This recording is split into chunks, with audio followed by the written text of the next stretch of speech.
এই হচ্ছে হেমন্ত মুখোপাধ্যায়ের বাড়ি, আর উল্টো দিকে এটা মেনকা সিনেমা হল।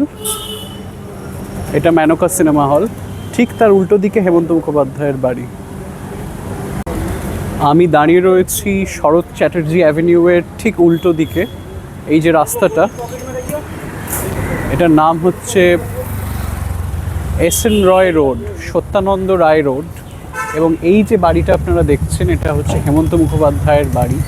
এই উপমহাদেশের বটগাছ সমসঙ্গীত ব্যক্তিত্ব হেমন্ত মুখোপাধ্যায় এই ফ্ল্যাটেই থাকতেন। এখন দেখছেন পায়রার বাসা এখানে। Hemanta Mukhopadhyay used to live. You can see it's still written over here. Hemanta Mukherjee archive, 6 Sarat Chatterjee avenue.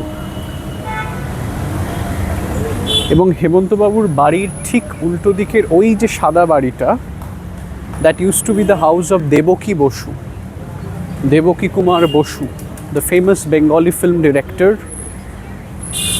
known for so many films. I mean, he was the first film director, in fact, to go to Cannes. One of his films was screened in the Cannes Film Festival.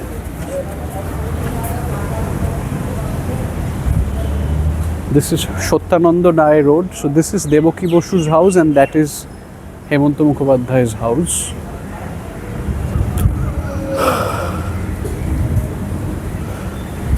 Let's go straight and find out the house of Satyajit Ray in 3 number Lake Temple Road. We are going to 3 number Lake Temple Road to find out the house of Satyajit Ray. চলেছি সত্যজিৎ রায়ের বাড়ি খুঁজতে। এটা lake temple road, 3 নম্বর lake temple রোডে সত্যজিৎ রায় থাকতেন 1959 সাল থেকে 1970 সাল পর্যন্ত। এখন প্রচুর হাল ফ্যাশনের বাড়ি দেখতে পাচ্ছেন। অধিকাংশ পুরনো বাড়ি ভেঙে ফেলা হচ্ছে বা ভেঙে ফেলা অলরেডি হয়েছে। সত্যজিৎ রায়ের বাড়িটা কি অক্ষত রয়েছে নাকি না ভেঙে ফেলা হয়েছে, দেখা যাক খুঁজে পাওয়া যায় কিনা। একটা আর্ট ডেকো স্টাইলের বাড়ি দেখতে পাচ্ছেন। আমরা চলেছি লেক টেম্পল রোড ধরে। এই যে এই হচ্ছে সত্যজিৎ রায়ের বাড়ি। This used to be the house of Satyajit Ray, but it has been, নতুন করে রেনোভেশন হচ্ছে বাড়িটার। এখন যে বাড়িটার সামনে দাঁড়িয়ে রয়েছি, এই বাড়িটা আপনারা দেখছেন সমস্ত রং প্লাস্টার তুলে ফেলা হয়েছে। এটা একসময় ছিল সত্যজিৎ রায়ের বাড়ি। সত্যজিৎ রায় এই 3 নম্বর লেক টেম্পল রোডে ভাড়া থাকতেন দীর্ঘদিন, 1959 থেকে 1970 পর্যন্ত।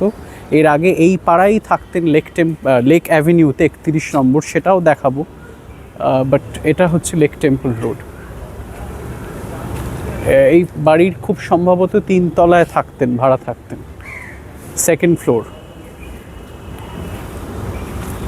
রায় কিন্তু এখান থেকে 1970 সালে উঠে যান এবং বিশপ লেফ্রয় রোডে চলে যান। তারপর সৌমিত্র চট্টোপাধ্যায় এই বাড়িতে ভাড়া থাকতেন দীর্ঘদিন।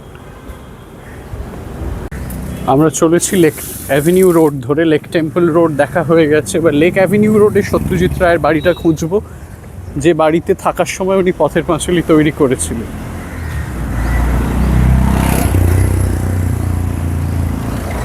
ওটা এখন ইসকন নিয়ে নিয়েছে। এই যে দিস ইজ দ্য হাউস, এইটা ইসকন এখন নিয়ে নিয়েছে। এটা international society for Krishna consciousness, 31, এখনও নাম্বারটা একই রয়েছে।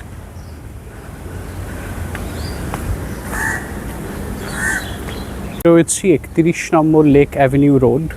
অ্যাড্রেসটা দেখতে পাচ্ছেন, 31 নম্বর লেক অ্যাভিনিউ। এখন এটা ইসকন নিয়ে নিয়েছে, international society for Krishna consciousness. এই বাড়িতেই সত্যজিৎ রায় যখন এ পাড়ায় প্রথম আসেন এইখানেই ওঠেন। তার আগে উনি থাকতেন বালিগঞ্জ গার্ডেন্সে, সেখান থেকে চলে আসেন এখানে এবং এখানে ছিলেন বেশ কয়েক বছর। খুব সম্ভবত ওনার বিয়ে হওয়ার পরপরই এখানে চলে আসেন এবং 1959 পর্যন্ত এখানে থাকেন। এটা এখন আর নেই। এই বাড়িতে থাকার সময় পথের পাঁচালী তৈরি হয়েছে। পথের পাঁচালী, অপরাজিত, অপু সংসার, 3টে ছবি এখানে থাকার সময় তৈরি।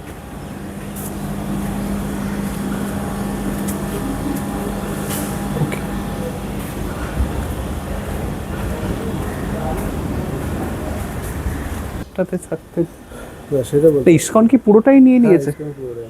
আচ্ছা আচ্ছা, ওকে, ঠিক আছে।